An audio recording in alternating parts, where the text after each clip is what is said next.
Isang mapagpalang gabi po sa ating lahat. Ayan po. Lalong-lalo na po sa ating mga kababayan, mga magulang at mga estudyante. Nakakaduro po ng puso ang mga balita ng karahasan sa buong mundo. Wala na pong pinipiling lugar at panganib.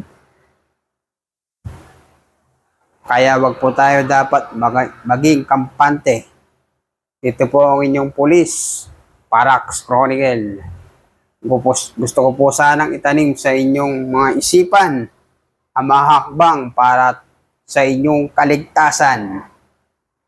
Unang-una po, ibaba ang cellphone at tanggalin ang earphones kapag lalong-lalo na kapag tayo naglalakad sa school campus. Ang pagiging alerto at pamilyar sa mga exits o labasan sa paaralan, ating unang linya ng depensa.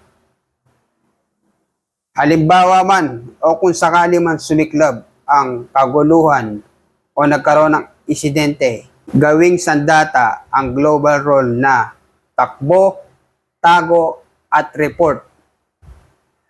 Tumakbo palayo at kung maaari, iwanan na ang mga gamit dahil walang katumbas na halaga ang inyong buhay. Kung hindi man makalabas, magtago po tayo sa isang kwarto. Ilak ang pinto, isilent ang phone, at palihim na tumawag sa 911 o sa inyong pamilya kapag ligtas na itong gawin. Pero bago pa man humantong sa matinding trahedya, ay putulin na natin ang ugat ng problema. Magsumbong sa ating mga magulang, guro o gwardya kung may nakitang banta sa social media o kaklasing may dalang armas. Ayan, i-report po agad yan sa ating kapulisan dahil ang inyong boses ang makakasalba ng nakararami. Higit sa lahat, kailangan na natin tuldukan ang kultura ng bullying at simulan ang pagiging mabuti sa kapwa.